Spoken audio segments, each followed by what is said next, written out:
Mis queridos amigos y hermanos, sean todos bienvenidos en el nombre de nuestro Señor Jesucristo a una nueva edición de su comentario al texto bíblico sobre el cual la lección de la escuela sabática está basada.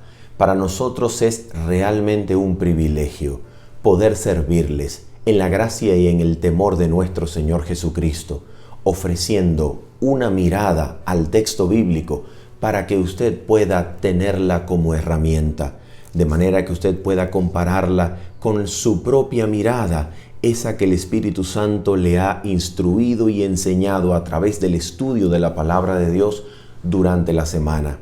De esa manera, contribuimos para que en su estudio personal de la palabra de Dios, que es el instrumento por el cual el Espíritu Santo sujeta a Cristo a todo aquel que cree en Él, por medio de ese estudio usted pueda crecer en la gracia de nuestro Señor Jesucristo. Así que sean bienvenidos.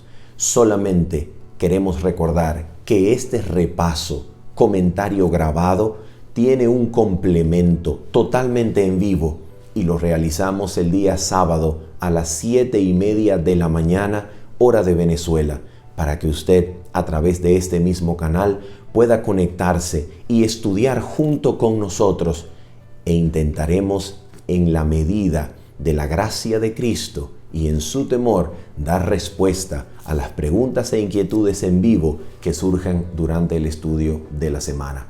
Así que los esperamos el día sábado a las 7:30 de la mañana en el nombre de nuestro Señor. Ahora sí, habiendo dicho eso, vamos entonces a mirar nuestro texto bíblico que se encuentra en Génesis capítulo número 12 hasta el capítulo número 14, y vamos a hacerlo comenzando con una oración. Oramos juntos. Nuestro Padre bendito, la gloria, la honra, el poder, Señor, y la alabanza sean para ti por los siglos de los siglos. Oh Padre bendito, en el nombre de Jesucristo, toma, Señor, nuestra humanidad en esta hora y escóndela, Señor, en Cristo, nuestro bendito Salvador. Y en su justicia perfecta, en sus méritos, Señor, nos atrevemos a entrar ante tu presencia santa, y en audiencia, Señor, santa delante de ti, pedimos que nos sea concedido el don de tu Espíritu, Padre, para que tu Espíritu pueda elevar nuestras miradas y permitirnos contemplar a Cristo bendito y magnificado delante de nuestros ojos, para que podamos ser atraídos por su gracia y transformados a su imagen. Te lo pedimos, Padre Santo, en el nombre precioso de Cristo Jesús. Amén y amén. Muy bien, queridos amigos, Génesis capítulo número 12 comienza diciendo lo siguiente: pero Jehová había dicho a Abraham. Nota esto. ¿Por qué comenzar con pero Jehová había dicho a Abraham? ¿Qué es lo que anticipa esta declaración de Génesis capítulo 12, versículo número 1?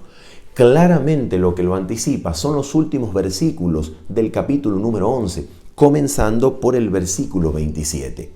Génesis capítulo 11, 27 hasta el versículo 32 es una indicación de cómo se conecta Abraham como personaje histórico con los personajes antiguos, con Noé, con la descendencia de Noé, partiendo del registro genealógico, y nos brinda una información sumamente importante. Y es que la familia de Abraham, su parentela, había salido, parte de ella había salido de la tierra de Ur de los Caldeos. Ur de los Caldeos se encuentra geográficamente referenciada como parte o alrededor o cercana a Babilonia. En otras palabras, Abraham está saliendo con su parentela de Babilonia. Noten esto es demasiado importante. Ur de los Caldeos probablemente es una ciudad que significa Ur o ciudad de sangre, Ur de los Caldeos. Esa palabra caldeo probablemente se refiera a copa de sangre. Así que probablemente está hablando de una ciudad bastante peligrosa para la verdadera fe que Dios anhelaba preservar. Recuerden esto, cuando nosotros estudiamos Génesis, partiendo de lo que se dice en Génesis 3:15, nosotros vamos a notar que la descendencia de Dios, la simiente de la mujer, los hijos de Dios, no son aquellos que en carne descienden de cierta genealogía importante. No es la carne y la sangre lo que cuenta como hijo de Dios. Es precisamente la fe que se recibe, la respuesta que se tiene ante Cristo. Es en la actitud hacia Cristo y su gracia que nos atrae lo que determina si somos simiente de Dios, hijos de Dios o hijos o simientes de la serpiente. Por tanto, aquí Abraham es parte de una descendencia que está siendo movida, está siendo llamada a salir de Ur de los Caldeos, a salir de Babilonia. Y ahora, de acuerdo con el texto en Génesis 11, Abraham llega junto con su parentela hasta Harán. Y ahora, cuando comienza el capítulo número 12, versículo número 1, lo que nosotros encontramos es a Dios pidiéndole a Abraham que continúe su viaje, que no se detenga en Harán, que siga su peregrinaje hacia una tierra que Él le va a mostrar. Y comenzamos entonces nuestra lectura con Génesis capítulo 12, versículo 1. Dice entonces: pero Jehová había dicho a Abraham: vete de tu tierra y de tu parentela y de la casa de tu padre a la tierra que te mostraré. La frase hebrea Lej Leja, que es la frase con la que comienza el mandato, vete de tu parentela o vete de tu tierra. La frase Lej Leja es una frase que ha dado mucho, pero mucho que hablar, de lo cual se ha escrito muchísimo, sobre todo en la tradición judía. Incluso la frase Lej Leja es el nombre de una de las parashot con la que el judaísmo rabínico categorizó o clasificó la Torá para estudiarla semanalmente. La frase Lej Leja literalmente significa vete para ti, de acuerdo con la preposición le, que es parte de lo que sería el pronombre propio para ti, a ti. Entonces, vete para ti, ¿qué cosa puede significar? Puede significar alguna de varias cosas posibles. En primer lugar, puede significar que Dios le estaba demandando al patriarca Abraham salir solo, abandonar todo. Y en el texto es prácticamente claro, porque dice: vete de tu tierra y de tu parentela y de la casa de tu padre a la tierra que te mostraré. Así que probablemente en primer lugar significa vete solo, sal solo, abandona todo y vete solo. Pero probablemente Lej Leja, vete para ti, significa vete a lo que yo voy a hacer de ti. Es decir, deja lo que eres, deja lo que has sido y comienza a caminar abandonando esto para o hacia aquello que yo voy a hacer de ti mismo, aquello que yo voy a hacer de ti. Probablemente ese también sea el sentido de la frase vete para ti. Ahora, mira lo que va a hacer ese Abraham que Dios quiere hacer. Dios quiere hacer, como diría Josué, de este amorreo, de este habitante del otro lado del río, Dios quiere hacer de este hombre el padre de la fe. Dios quiere comenzar con él el llamado a abandonar Babilonia. Y esto es muy importante. ¿Por qué es muy importante? Mira esto. Porque Babilonia, que se encuentra en este momento ya como la prueba para todo ser humano desde este momento hasta el tiempo del fin, que sea destruida en Apocalipsis 18, Babilonia se encuentra siendo la prueba para el carácter de todo ser humano. Porque Babilonia no es un lugar geográfico que los hijos de Dios deben abandonar. Babilonia es una actitud hacia Dios. Babilonia es la actitud rebelde, orgullosa, que se levanta en contra de Dios, negando la fe, negando el pacto eterno, negando la gracia, y es infundida por el espíritu satánico que como resultado exalta el yo, exalta el orgullo, la vanidad, la autoridad humana, la dependencia propia. Y ahora entonces Abraham representa a aquel pueblo que va a salir de Babilonia, que va a dejar el orgullo, la dependencia propia, la confianza en la humanidad, la exaltación del yo, la vanidad, el orgullo, el criterio personal, y va a ser sometido a la gracia de Cristo, que lo despoja principalmente del orgullo, de la seguridad centrada en el yo, de la exaltación de la autoridad humana, y lo pone a los pies del Salvador para convertirlo en total dependiente de la gracia a donde el Cordero nos quiera llevar. Eso es lo que Abraham va a representar. Abraham representa eso. Abraham representa la renuncia a todo lo que Babilonia significa y el comienzo del peregrinaje del creyente, el comienzo del camino de la fe, el comienzo de la vida que viene de Dios. Ahora mira, esto es muy importante. ¿Por qué razón? Porque Babilonia no será destruida a la semejanza de la destrucción del mundo antediluviano. En otras palabras, Dios no va a tratar con Babilonia y los que allí se encuentran como trató con el mundo previo al diluvio. A ver, ¿cómo trató Dios con el mundo previo al diluvio?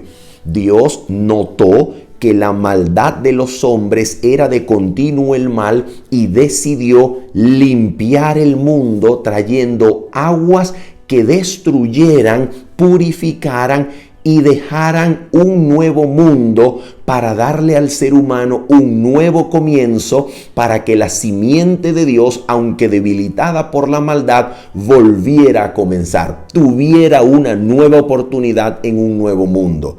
Mundo que por supuesto iba a arrastrar todas las consecuencias del pecado, pero que comenzaría con 8 personas nada más, de donde iba a continuar la simiente prometida que engendraría y que traería al Mesías de parte de Dios. Pero con Abraham y con Babilonia, Dios no actúa así. Dios no destruye Babilonia sino hasta Apocalipsis 18, en el fin del tiempo. Así que en vez de destruir Babilonia y pasar juicio sobre ella, Dios lo que va a hacer es sacar su voz. Dios proyecta su voz, Dios emite su palabra, Dios llama. Y cuando su voz es oída por quienes estén en Babilonia, los que oigan deben salir. ¿Y qué significa eso? Que Dios quiere, antes de destruir Babilonia, sacar por medio de la sumisión a su palabra y voz a los siervos suyos que allí se encuentren, que teman a Dios. Y Dios entonces quiere eliminar, sacar la rebelión babilónica del corazón antes de juzgar y destruir a Babilonia. Así que el llamado a salir de Babilonia es al mismo tiempo la extirpación de la rebelión satánica del corazón mediante el poder subyugador del amor que contempla a Cristo en la cruz por medio de la palabra Y ese poder subyugador nos hace aborrecernos a nosotros mismos, nos humilla en el polvo de la tierra y nos somete a Cristo en total dependencia. Eso significa Abraham. Eso es Abraham. Así que desde el mismo inicio del llamado de Abraham, atención mis amigos y hermanos, los hijos de Abraham, la descendencia de Abraham, será una descendencia que no se hereda por carne ni sangre. Lo que Abraham significa no es una familia que por medio de la genealogía va a constituir un pueblo bendecido. No, lo que Abraham significa es una familia que sigue los pasos de la fe de Abraham. Toda persona del mundo que oyendo la voz de Cristo que influye sobre su corazón, porque Cristo es la luz que alumbra a todo hombre que viene a este mundo. Toda aquella persona de la faz de la tierra que oyendo la voz de Cristo y experimentando su influencia en el corazón, ceda ante este llamado de gracia, abandone su confianza propia, abandone su orgullo, abandone la dependencia en su humanidad, abandone la exaltación del yo y se someta por el poder subyugador de Cristo y su cruz a la voluntad del Dios eterno, es descendencia de Abraham. ¿Te das cuenta? Eso es lo que significa Abraham desde el mismo comienzo. Y eso es lo que Dios le va a decir. Mira lo que Dios le va a decir al patriarca en Génesis capítulo 12, versículo número 2. Atención, lo único que Abraham sabe hasta este momento es que Dios le va a mostrar la tierra. Y Abraham sale. No pide más. No pide otra muestra, otra evidencia, otra señal. Solo la voz de Dios le es suficiente para avanzar. La voz de Dios será todo lo que Abraham tenga en su peregrinaje. Hasta el final de sus días, Abraham se confesará a sí mismo como un extranjero y forastero en la tierra. No es la tierra lo que Abraham sale a buscar. Es la voz de Dios que lo guía, lo que lo mueve a donde Dios quiera llevarlo. Ese es el propósito del llamado. Eso es lo que Dios anhela hacer con Abraham. Dios llama a este hombre del otro lado del río, de la tierra de los amorreos, de la tierra de los caldeos, y Dios quiere hacer de este hombre el paradigma de la fe. ¿Qué significa eso? Dios quiere hacer con este hombre lo que todo creyente debe ser en respuesta a la voz de Cristo que llama al corazón humano. Y eso es lo que vamos a ver. Así que Dios le dice a Abraham, escucha esto, versículo 2. Y haré de ti una nación grande y te bendeciré. Y engrandeceré tu nombre, dice el texto. ¿Recuerdan lo que había acontecido con los constructores de la Torre de Babel? ¿Qué era lo que ellos habían dicho? Vamos, hagamos una ciudad y una torre cuya cúspide llegue al cielo y hagámonos un nombre por si fuésemos dispersados sobre la faz de la tierra. Hagámonos un nombre, una autoridad, un legado que yo mismo me construyo, una posteridad segura que yo mismo garantizo. Atención, mis queridos amigos. Babilonia, de donde Abraham está saliendo, es la tierra donde las manos humanas dan y garantizan seguridad y paz.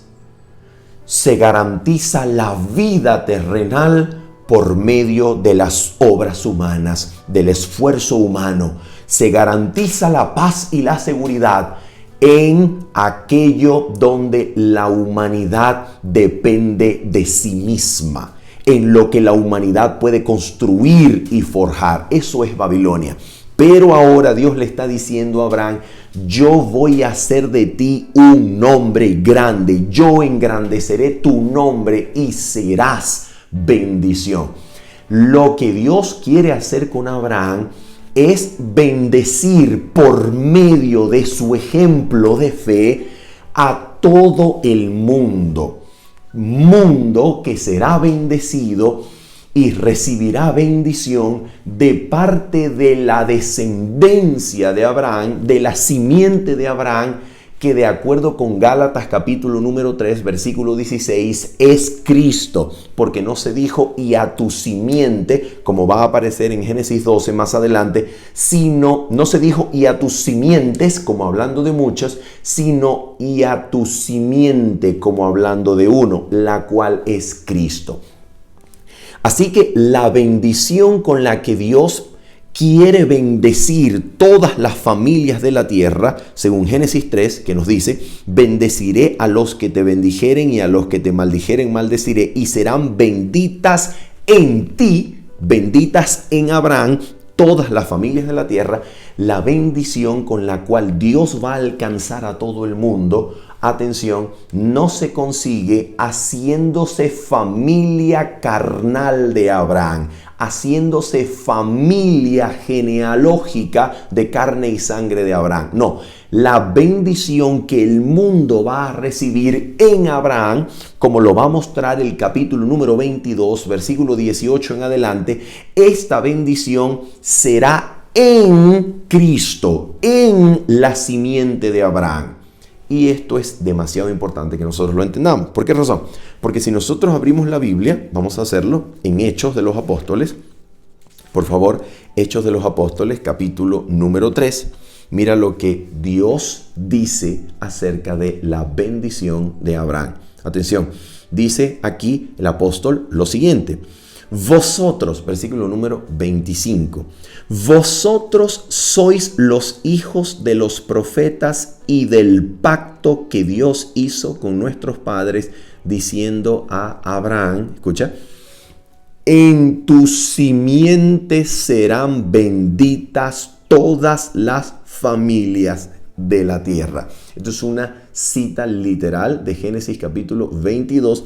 Y vemos que el llamado y el método de la bendición se mueve desde Abraham, como aparece en Génesis 12, en ti serán benditas las familias de la tierra, se mueve a la simiente, que es la intención de Dios. En tu simiente serán benditas. Y esa simiente, mira quién es y mira cómo se interpreta el texto. Dice así, versículo número 26.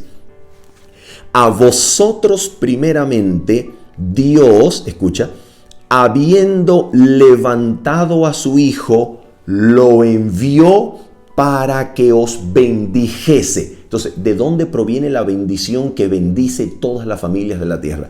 Proviene de la simiente de Abraham. ¿Quién es la simiente de Abraham?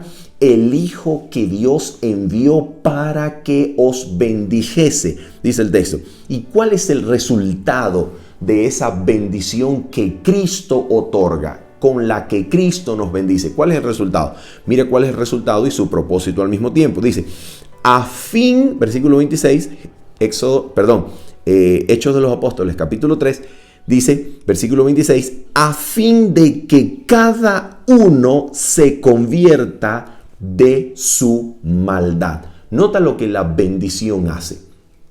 Cristo bendice, Cristo es enviado para bendecir como cumplimiento de aquella bendición que Dios le prometió a Abraham. Y Cristo, cuando bendice, tiene por finalidad apartar la humanidad de su maldad. ¿Te das cuenta cómo el peregrinaje de la fe de Abraham, lo que significa en el contexto de la vigencia y permanencia de Babilonia desde Génesis 11 hasta Apocalipsis 18, es que todo aquel que recibe el llamado, la bendición de Cristo, así como Abraham, lo que ocurre con él es que Dios extirpa, saca la maldad de su corazón para convertirlo en un fiel y leal súbdito del reino de los cielos. Esa es la bendición. Ahora, lo interesante es que Hechos de los Apóstoles no solamente interpreta la bendición en esos términos, sino que el capítulo número 4 de Hechos de los Apóstoles está diseñado para enseñarnos cómo nos llega esa bendición. Y el capítulo número 4 de Hechos de los Apóstoles nos dice y nos presenta a los apóstoles sanando a un cojo que estaba a la puerta del templo por medio del nombre de Jesús. Porque el nombre de Jesús demuestra que el Hijo que fue enviado para bendecirnos está vivo, ha resucitado. De manera que los apóstoles, al pronunciar el nombre de Cristo, ejecutan milagros, y cuando estos milagros suceden y con denuedo predican y anuncian el nombre de Jesús, dicen los sacerdotes y escribas que los habían conocido antes y ahora, dicen, y les reconocieron que habían estado con Jesús. ¿Qué es lo que ellos reconocen cuando ven a los apóstoles? Que es necesario creer que el Cristo que anuncian ha resucitado de los muertos, porque es la única explicación de la sanación del cojo y del denuedo y valor con el que predican la palabra so pena de muerte, aún bajo pena de muerte. Y esto es maravilloso, porque entonces nos muestra que la bendición con la que Cristo nos bendice es su propia vida resucitada de los muertos para con nosotros, en nosotros, obrando en nosotros. Y esto es tan real, la bendición de la vida resucitada de Cristo para nosotros es tan real, que cuando el apóstol Pablo le habla a los efesios, le habla a los romanos, incluso a Timoteo en una carta personal, el apóstol dice que si nosotros hemos muerto en la semejanza del Hijo, también lo somos resucitados en la semejanza de su resurrección. Efesios dice que Cristo nos resucitó juntamente con Él y nos sentó en los lugares celestiales en Cristo. También dice Efesios 1:19 que la supereminente grandeza de su poder actúa en nosotros los que creemos según la operación de su fuerza, la cual operó en Cristo resucitándole de los muertos y sentándole a la diestra de los lugares celestiales. Y también Romanos 8:11 dice, y si el espíritu de aquel que levantó de los muertos a Jesús habita en vosotros, mora en vosotros, el que levantó de los muertos a Cristo vivificará también vuestros cuerpos mortales por su espíritu que está en vosotros. Entonces, desde el principio, la bendición de Abraham con la cual el mundo es bendecido no es otra cosa que la presencia real, viva, resucitada, vivificante de Cristo que habita en el ser humano, influye en el corazón, lava la mente y el corazón y puede hacernos todo aquello que el cielo anhela que seamos. El hombre solamente puede extirpar la maldad de su corazón si recibe la bendición de Abraham. ¿Qué cosa? Si recibe a Cristo viviente y vivificante en el interior, para que Cristo lo haga obediente, sumiso a Él, todo lo que el cielo anhela hacernos. Y esta es la bendición de Abraham. Y es tan real, una prueba y evidencia más, y es tan real que cuando Cristo Jesús, atención, cuando el apóstol Pablo comienza su exposición de la epístola a los Hebreos, ya en el capítulo número 2, Cristo en el versículo 16 es presentado como la simiente de Abraham que va a heredar la humanidad para reunir hijos. ¿Y quiénes son esos hijos? Son los hijos que el Padre, según el versículo número 10 del capítulo 2 de Hebreos, son los hijos que el Padre ha de llevar a la tierra nueva, a la gloria, pero para llevarlos debe perfeccionarlos primero como perfeccionó en aflicciones al Hijo. ¿Y cómo es perfeccionado? De acuerdo con Hebreos, los hijos de Dios son perfeccionados mediante la vida de Cristo que hace y actúa en ellos la voluntad de Dios, haciéndolos capaces y aptos en toda obra buena. Y este es el resumen de Hebreos y del pacto eterno según Hebreos 13, 20 y 21.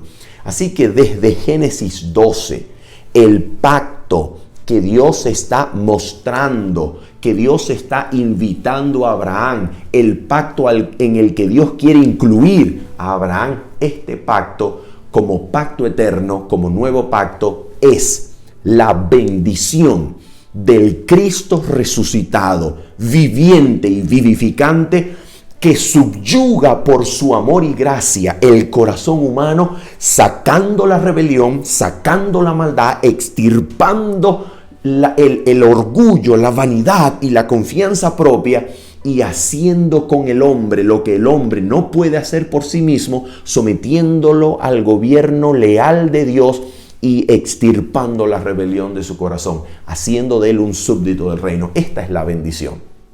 Esta es la bendición de Abraham. Y por esa razón esta bendición se recibe, según Gálatas capítulo número 3, versículo 15 en adelante. Esta bendición se recibe en Cristo. Porque este pacto que Dios quiere hacer o confirmar con Abraham, este pacto en el cual Abraham va a ser incluido, siendo el pacto eterno, es el pacto que, de acuerdo con Gálatas 3:17, fue previamente ratificado por Dios para con Cristo. Así que cuando Dios está llamando al patriarca, Dios está llamando a Abraham para que forme parte de un pacto que Él, como Dios, estableció e hizo desde antes de la fundación del mundo con su Hijo Jesucristo, para que cuando más adelante Dios diga: a tu simiente daré la tierra, que lo va a decir aquí en Génesis capítulo número 12, también cuando se diga aquí: a tu simiente daré la tierra, a tu descendencia daré la tierra, en realidad Dios esté entregando la tierra en heredad a Cristo mismo, para que Cristo garantice tanto la promesa como su cumplimiento. Es Cristo el que garantiza eso. Y nosotros, como Abraham, al ser incluidos en este pacto, somos incluidos como beneficiarios. Y eso es lo que nos está diciendo el texto. Ahora continuemos en el versículo número 4, lo siguiente. Y se fue Abraham como Jehová le dijo, y Lot fue con él. Y era Abraham de edad de 75 años cuando salió de Harán. Y este dato es muy importante, que tenía 75 años, porque cuando va a tener a Isaac, ya tiene 100. En otras palabras, a este hombre Dios lo hizo esperar 25 años para darle el cumplimiento de la promesa tras la cual está saliendo. Y la pregunta es: ¿por qué será que Dios lo hizo esperar? ¿Será que a Dios le agrada hacernos esperar para que en la espera inquietante el ser humano se desespere y comience a ser probado? ¿Será que Dios es así? No, escucha esto.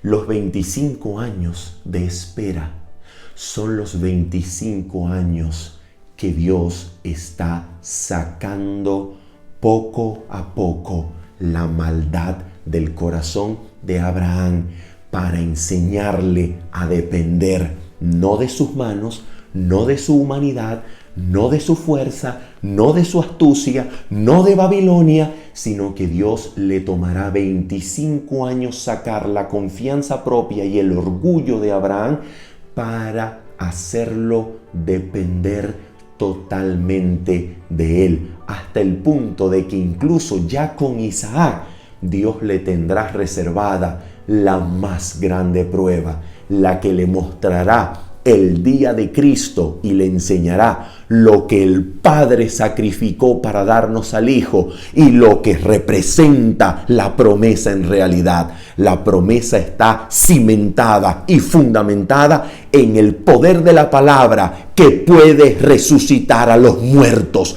quitándole y arrancándole al patriarca la esperanza física, la esperanza carnal en su descendencia, para poner su esperanza en Cristo, que resucita de los muertos. Eso es lo que el Señor quiere hacer. Y por eso el dato de tener 75 años cuando sale de Harán. Esto es muy importante. Dice entonces el texto, versículo número 5, tomó pues Abraham a Sarai, su mujer, atención, y a Lot, hijo de su hermano. Y esto es muy importante, porque si la frase con la que comienza el capítulo número 12, Lech lecha, significa vete para ti, que probablemente significa vete tú solo, vete de tu tierra, de tu parentela también, probablemente en traer a Lot consigo represente ya una pequeña concesión que Abraham hace con su propia humanidad, concesión que nos llevará al capítulo 13, después de que Abraham haya pasado por Egipto, donde nos muestra que el patriarca necesita ser depurado de confianza humana, necesita ser depurado de todo aquello que signifique una concesión con su propia opinión fuera al margen de la palabra e indicación de Dios. Esto es muy importante, porque mira esto. Una prueba para el carácter no es un obstáculo al cielo. Una prueba para el carácter significa que Dios, interesado en llevarnos al cielo, anhela mostrarnos los vestigios, los residuos de humanidad y confianza propia que aún nos quedan, para depurarlos y sacarlos y llevarnos al reino por el camino angosto. La prueba es Dios tratando de elevarnos en el camino de la fe para llevarnos al reino sin obstáculos, para llevarnos al reino limpios de mancha, de maldad, de confianza propia y de orgullo. Entonces Abraham sale con una orden, pero se lleva a Lot.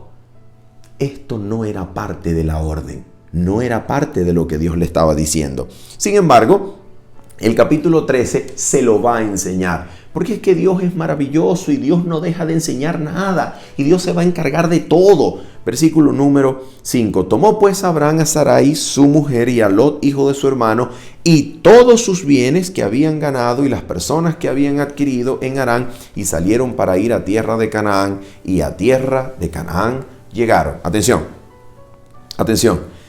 Y pasó Abraham por aquella tierra hasta el lugar de Siquén, hasta el encino de More, y el cananeo estaba entonces en la tierra. Se encuentra Abraham aquí, su primera fe.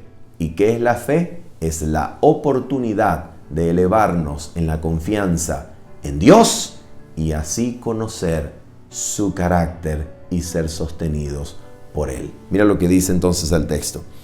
Y apareció Jehová a Abraham y le dijo, mira lo que le dice, recuerda, el cananeo estaba en la tierra. El cananeo estaba en la tierra. Pregunto, ¿no era la tierra de Abraham? Dios le dijo, yo te voy a dar la tierra, yo te voy a mostrar una tierra, sal de tu tierra y de tu parentela a una tierra que yo te mostraré. Pero ahora cuando el cananeo está en la tierra, Dios le dice, a tu descendencia. Versículo 7. Y apareció Jehová a Abraham y le dijo, a tu descendencia, a tu simiente, que es el versículo que tanto aquí en Génesis 12 como en Génesis 15 se va a citar en Gálatas capítulo 3, versículo 16, cuando el apóstol Pablo dice que no hablando como de muchos, sino como de uno, Dios dijo, y a tu simiente, la cual es Cristo. Y entonces dice, a tu descendencia, a tu simiente, daré esta tierra. Y edificó allí un altar a Jehová, quien le había aparecido. Entonces, Dios le aparece al patriarca para renovar su fe, para animarlo. Sí, es verdad, el cananeo está en la tierra, pero la tierra será dada a la simiente de Abraham. La tierra será dada a Cristo, el descendiente de Abraham, la simiente de Abraham. Y esto implica, según Romanos capítulo 4, versículo 13, no una parte local del antiguo cercano oriente, sino la tierra entera. La tierra entera será dada a la simiente de Abraham, que es Cristo, el heredero de la nueva tierra, el heredero del mundo y que garantiza la herencia eterna en la tierra nueva. Ahora mira esto, versículo número 10. Atención con el versículo número 10. Dice el texto, hubo entonces hambre en la tierra. Segunda prueba para el patriarca. ¿Te das cuenta? Hubo hambre en la tierra. Atención con lo que vamos a decir. ¿Cuál es la función del hambre en la tierra de Canaán? ¿Cuál es la función del hambre? Mira esto es muy importante. Mira esto. Ur de los Caldeos, si es geográficamente Babilonia, atención, Ur de los Caldeos entonces se encontraba en una llanura conocida luego en geografía como Mesopotamia. Mesopotamia proviene de dos palabras griegas que es mesos, que quiere decir entre, es una preposición que quiere decir entre, en medio de, y pótamos, que quiere decir río. Entonces, Mesopotamia, donde estaba Ur de los Caldeos, donde estará Babilonia, está construida en la llanura de dos ríos, el Éufrates y el Tigris. Éufrates que cruzaría más adelante Babilonia y pasaría por en medio de la ciudad. ¿Sabes lo que significa que una ciudad sea atravesada por un río en el mundo antiguo? ¿Sabes lo que eso significa? Significa que la ciudad puede sobrevivir aun si los ejércitos extranjeros la rodean para sitiarla. ¿Por qué puede sobrevivir la ciudad? Porque teniendo un río que la atraviesa, la ciudad puede seguir sembrando, cosechando y comiendo en su interior sin importar lo que pase en el exterior. En pocas palabras, la ciudad se vale de sí misma. ¿Te das cuenta? Sin necesidad de comercio exterior, sin necesidad de abrir sus puertas para que el enemigo entre o se ponga en riesgo. La ciudad se vale de sí misma. Y eso es lo que significaba que el Éufrates cruzara por en medio de Babilonia. Y es lo que más adelante la historia nos va a mostrar que va a hacer Ciro cuando desvía el río para poder invadir por allí. Es decir, la historia nos va a mostrar y Apocalipsis nos va a mostrar que la fortaleza de la ciudad se convirtió en su trampa, ¿ves? En el lugar por medio del cual la conquistan o la conquistaron. Entonces mira esto. Egipto, por otro lado, es una tierra, imagínate, Egipto es geográficamente la tierra irrigada por el río más grande del mundo. Y tú ves en un mapa el delta del Nilo y es una tierra que pareciera el paraíso. ¿Por qué razón? Porque esta tierra es irrigada por múltiples raudales y vertientes del Nilo que garantizan ¿qué cosa? Hermanos, si en la tierra hay un río que con múltiples vertientes corre y la cruza, ¿qué es la tierra? La tierra es un paraíso de fertilidad. La tierra es un paraíso en donde lo que se siembre se cosecha y no se depende de las lluvias temporales, porque el río la irriga. Ahora mira esto. Deuteronomio capítulo número 11 nos dice que la tierra de Israel, la tierra de Canaán, que el pueblo iba a heredar, atención, es una tierra, Deuteronomio 11, que bebe el agua de los cielos. ¿Qué significa una tierra que beba el agua de los cielos? Una tierra que depende de la lluvia para producir alimento. Entonces, cuando dice el texto, hubo entonces hambre en la tierra, ¿qué quiere decir? Quiere decir que no había llovido, había una sequía y se produce una hambruna. Atención, ¿por qué la tierra depende de la lluvia? Porque Canaán es un altiplano.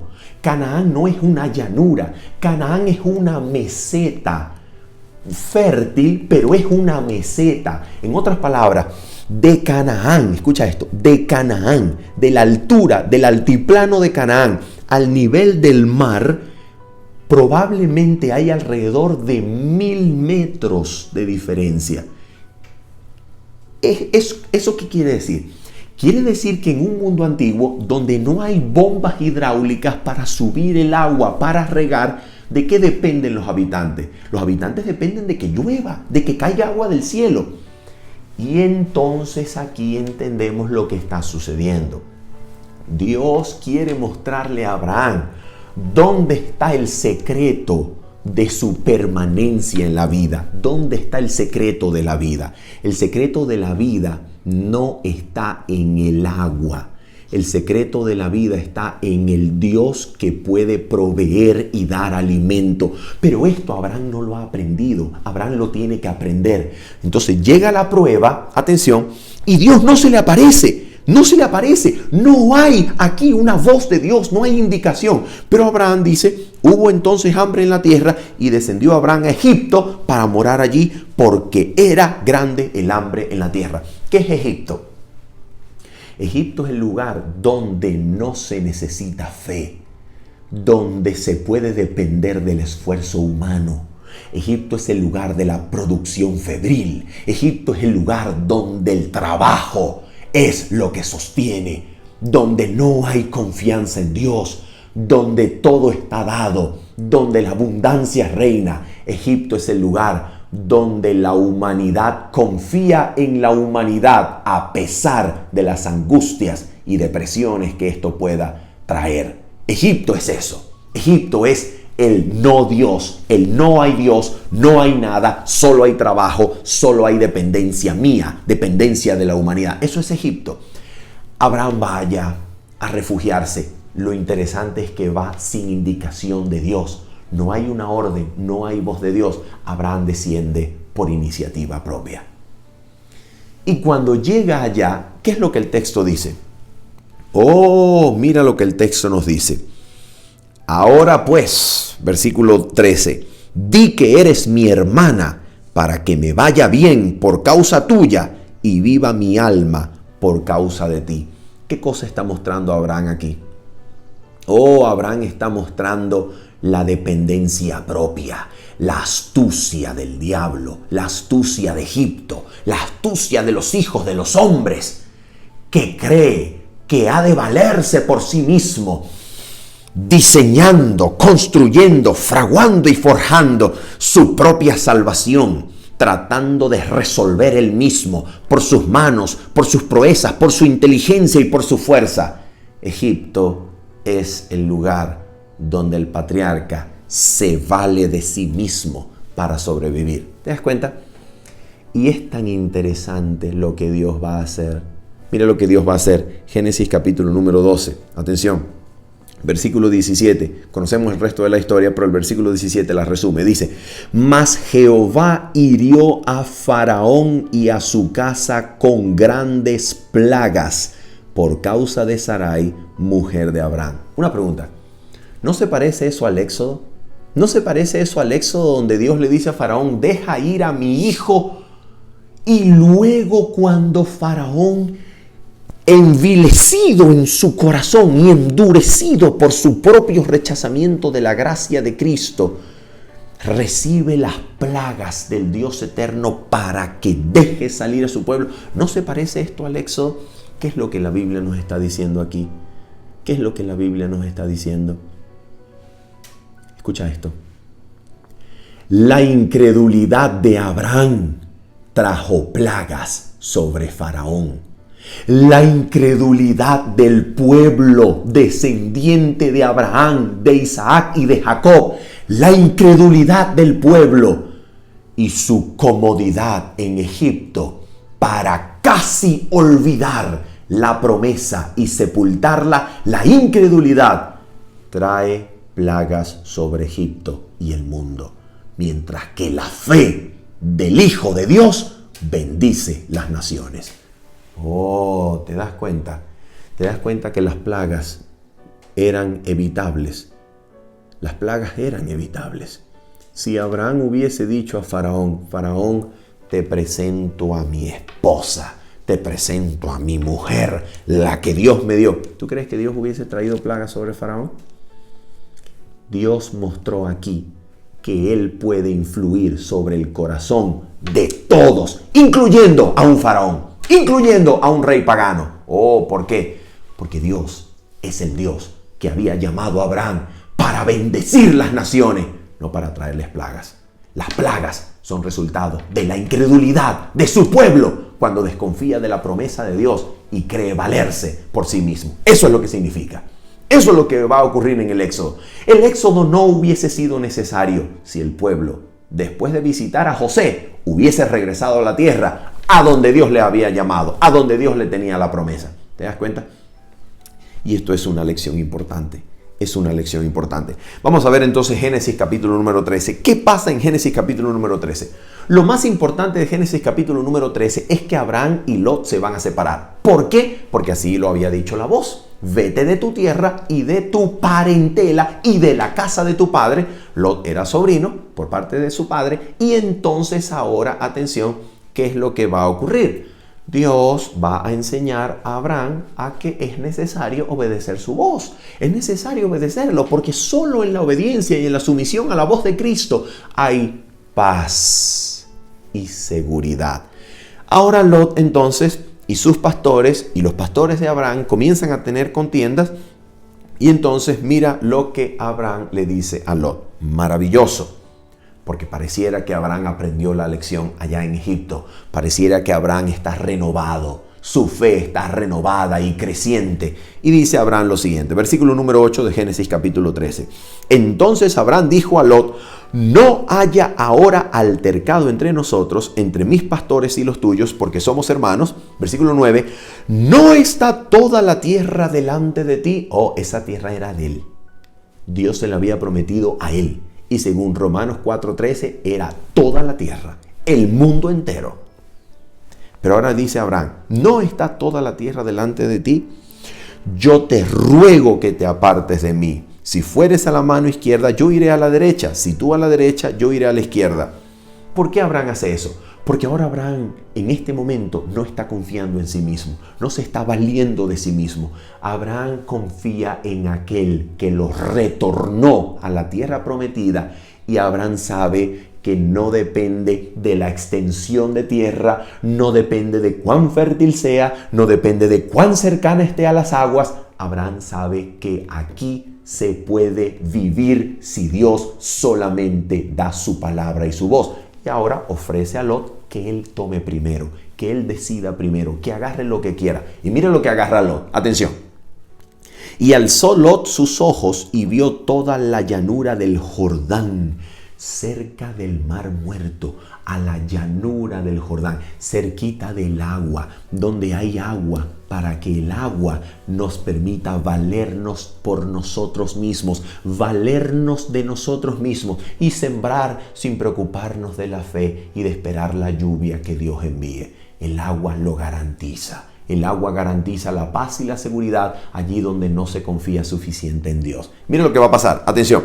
Y alzó Lot sus ojos y vio toda la llanura del Jordán, que toda ella era de riego. Así como Egipto, ¿ves?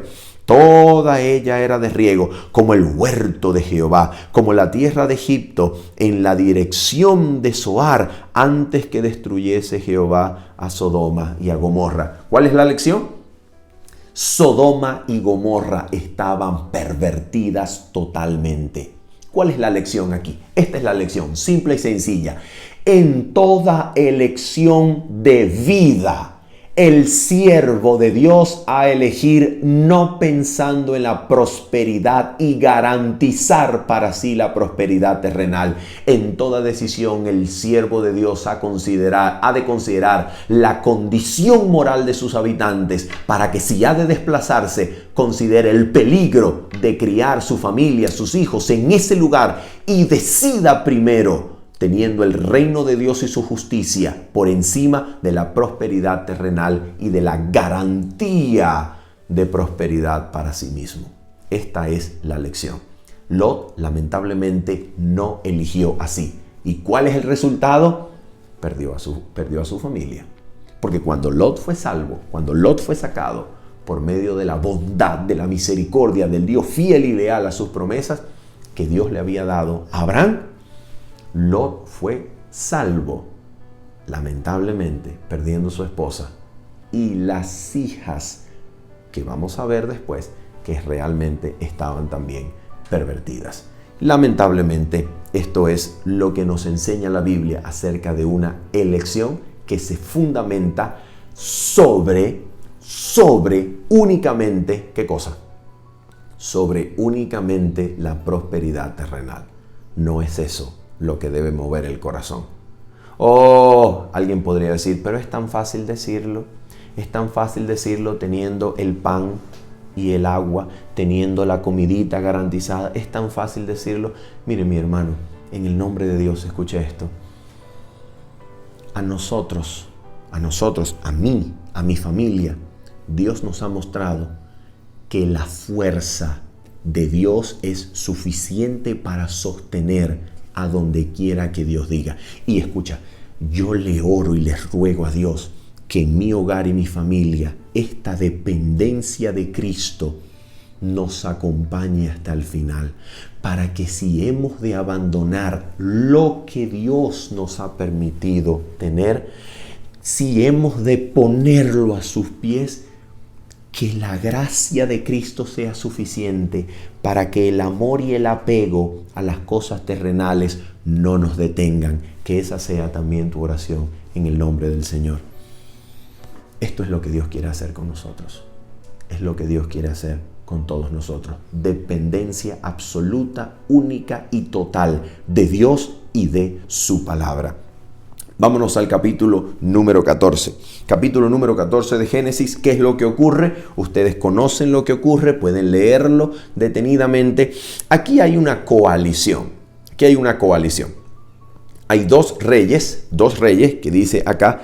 Uno se llama Bera, rey de Sodoma, y otro se llama Birsa, rey de Gomorra. Uno se llama en maldad y el otro se llama en iniquidad. Nombres terribles de lo que representan sus ciudades.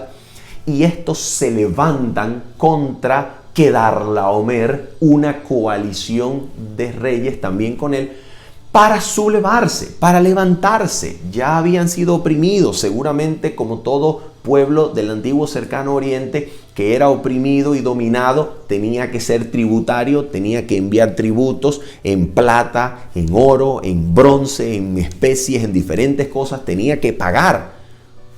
Aquí en Venezuela y también en otros territorios cercanos a Venezuela existe lamentable y terriblemente algo que nos permite entender lo que esto sucedía. En Venezuela hay un modus operandi de las bandas criminales que visitan los comercios, los negocios y le exigen pagar una vacuna, una inmunidad. ¿Para qué? Para que no sean robados, para que los criminales no los roben y despojen de sus posesiones, hay que pagarle a los mismos criminales. Bueno, esto es lo mismo que pasaba en el antiguo cercano oriente. Cuando un pueblo era dominado, tenía que pagar para no ser invadido, pagar para no ser destruido. Y esto es lo que va a ocurrir. Estos reyes se cansan de pagar, estos reyes tributarios se cansan de sostener la corona de otro rey, en este caso Kedorlaomer y su coalición, y se levantan contra ellos, y entonces viene la guerra, el ejército extranjero viene a invadir, y eso es lo que va a ocurrir aquí. El problema es que al invadir se llevan también a Lot. Cuando viene la represalia, cuando viene la respuesta de los que reciben tributo, cuando viene la respuesta, esta respuesta es arrasar con la ciudad, probablemente destruirla, raerla, para que el que venga sea un súbdito leal y fiel en el pago de sus tributos. Eso va a ocurrir con Israel más adelante en la historia, con Babilonia, con Asiria, con Egipto y así sucesivamente. Pero aquí entonces tenemos que Lot es parte de los cautivos. Se llevan a Lot, lo llevan con él y Lot es un parte del botín de guerra. Así que Abraham, atención, aquí hay algo muy importante. ¿Cuál era la actitud que Abraham debía seguir en este caso? Permítanme decirles con todo respeto a su estudio personal, a lo que Dios le haya mostrado, a lo que Dios le esté mostrando en su comprensión de la Biblia, permítanme decirles cuál es mi comprensión del asunto.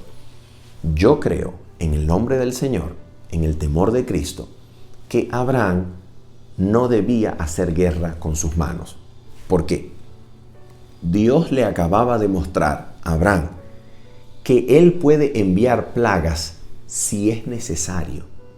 Si es necesario enviar plagas para defender y evitar que Abraham perdiera a Sara, su mujer, si es necesario enviar plagas, Dios estaba dispuesto a hacerlo. En otras palabras, Dios puede cuidar de las circunstancias para que la guerra sea evitada. Dios puede resolver, Dios puede actuar. Que actúe Dios y no el hombre por sus manos. Porque cuando el hombre actúa con sus manos, derrama sangre en la mayoría de los casos. Y eso es lo que va a ocurrir aquí. Lamentablemente, esto es un episodio que representa, probablemente pudiese representar en la literatura antigua la ética del guerrero, la ética del valiente, pero no es en la Biblia lo que Dios anhela. Porque aquí el primer poderoso de la tierra, según Génesis capítulo número 10, había sido el fundador de Babel, de Asiria y de la descendencia que va a oprimir al pueblo de Dios.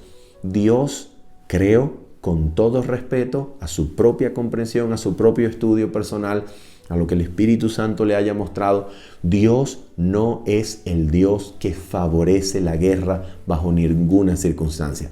La guerra, escucha bien, la guerra, así como las plagas fueron resultado de la incredulidad de los hijos de Dios, así también la guerra en el Antiguo Testamento era resultado de la incredulidad de un pueblo que había negado la fe y pensó obtener la tierra por sus propias manos. Ese es el resultado de la incredulidad en el Antiguo Testamento. Es la incredulidad del pueblo lo que trae la guerra. Probablemente Abraham en este caso lo que hubiese tenido que hacer era buscar la voz de Dios, orar, pedirle a Dios que librara a su sobrino, pedirle a Dios que librara a Lot. ¿Puede Dios hacer esto? Dios puede hacer todo. Si puede resucitar de los muertos, y aquí es la fe que Abraham pone en el pacto eterno cuando lleguemos a Génesis 22, si Dios es capaz de resucitar de los muertos, ¿no puede salvar al sobrino? Claro que puede hacerlo. Y esto es lo que creo que nos enseña la palabra de Dios. Recuerden, el peregrinaje de Abraham es de una tierra que confía en sí mismo, que se rebela contra la autoridad del cielo dependiendo de sí mismo, a una tierra donde la dependencia total de Dios es la medida a la que Dios quiere llevarnos. Esto es el peregrinaje de Abraham y por eso decimos eso en relación con la guerra. Terminamos entonces con el episodio de Melquisedec, versículo número 17 del capítulo 14. Cuando volvía de la derrota de Quedar-Laomer y de los reyes que con él estaban, salió el rey de Sodoma a recibirlo al valle de Sabe, que es el valle del rey. Entonces Melquisedec, que quiere decir rey de justicia y rey de paz, ¿ok? Melquisedec viene de dos palabras hebreas, Melech, que quiere decir rey, y Tzedek, que quiere decir justicia, es el rey de justicia. Dice, entonces Melquisedec, rey de Salem. Salem viene de la palabra hebrea Shalom, de la misma raíz, del mismo radical, que quiere decir paz. Por eso Melquisedec es rey de justicia y rey de paz. Entonces dice, rey de Salem y sacerdote del Dios Altísimo, sacó pan y vino. Pan y vino es la combinación exacta que denota y conlleva ministerio, ministración, porque eso era lo que ocurría con las ofrendas de harina en el santuario terrenal y la libación que se hacía con jugo de uvas. Y esto es lo que designa no solamente el texto al decir que Melquisedec era sacerdote, sino que ministra en conformidad con lo que más adelante va a ser también el ministerio del santuario. Y entonces, atención, aquí tenemos una indicación de que ciertamente Melquisedec es un sacerdote del Dios Altísimo, Melquisedec es un sacerdote de Dios, y esto es muy, pero muy importante porque en la mención de la epístola a los Hebreos, aquí se presenta un sacerdocio que anticipa el sacerdocio levítico, que anticipa el sacerdocio arónico, y atención, este sacerdocio será tan por encima del sacerdocio levítico que Abraham, al darle los diezmos, estaba haciendo dador de los diezmos también implícitamente a Leví, que reconoce aquí, o que deberías reconocer por la implicación de haber pagado los diezmos en Abraham, la superioridad de un sacerdocio nuevo como es el sacerdocio según el orden de Melquisedec, como es el que Cristo va a heredar de parte de su padre. Melquisedec no es Cristo. Melquisedec es un representante de Cristo, es una figura simbólica del sacerdocio de Cristo, pero porque se le presenta de manera abrupta, de manera no anunciada, representa entonces sorpresivamente un sacerdocio sin genealogía que el apóstol Pablo va a tomar como buen teólogo rabínico, como buen exégeta del Antiguo Testamento, va a tomar la presentación sorpresiva, no anunciada, sin genealogía de Melquisedec para decir que este sacerdocio entonces representa el sacerdocio por encima del sacerdocio levítico que hereda a Cristo, que no tiene principio de días ni genealogía, no depende de genealogía, no depende de principios de días, sino por el testimonio de una vida indestructible y eterna por el cual vive para interceder a Dios o delante de Dios por su pueblo. Y entonces versículo 19 dice, y le bendijo diciendo, bendito sea Abraham del Dios Altísimo, creador de los cielos y de la tierra, y bendito sea el Dios Altísimo que entregó tus enemigos en tu mano. Y dice el texto, y le dio a Abraham los diezmos de todo. Esta mención es muy importante porque nos muestra que Abraham reconoce a Dios como su proveedor. Abraham reconoce a Dios como el dador de todo y al entregar los diezmos está mostrando que su vida, su sostén no depende de sus manos, ni que hacen guerra, ni que trabajan, sino que su vida depende de la bendición de Dios que ahora ha sido recibida por medio de un sacerdote que representa a Cristo. Y esto en Hebreos es muestra de la sumisión del menor al mayor, sabiendo entonces Abraham que no ha de levantarse como caudillo en esa tierra. Recuerden que Abraham viene de ganar una guerra. No se ha de levantar como caudillo, sino que ha de permanecer sumiso, aguardando y esperando la provisión y la bendición de Dios en todo. Así que el menor se somete al mayor, paga los diezmos y a través de este pago de diezmos tenemos un argumento del apóstol Pablo en Hebreos donde el sacerdocio de Cristo, según el orden de Melquisedec, es mayor, superior y anticipa al sacerdocio levítico, mostrando que Cristo es el heredero del sacerdocio de Dios, es el heredero del orden sacerdotal por encima de todo otro, destruyendo o haciendo innecesario cualquier otro sacerdocio que existía en su tiempo. Habiendo dicho esto y esperando que usted haya sido edificado, crecido, haya sido desarrollado en el nombre de Cristo, en la gracia de nuestro Señor Jesucristo, nos despedimos hasta el día sábado, 7:30 de la mañana, diciéndoles bendiciones. Chao, chao.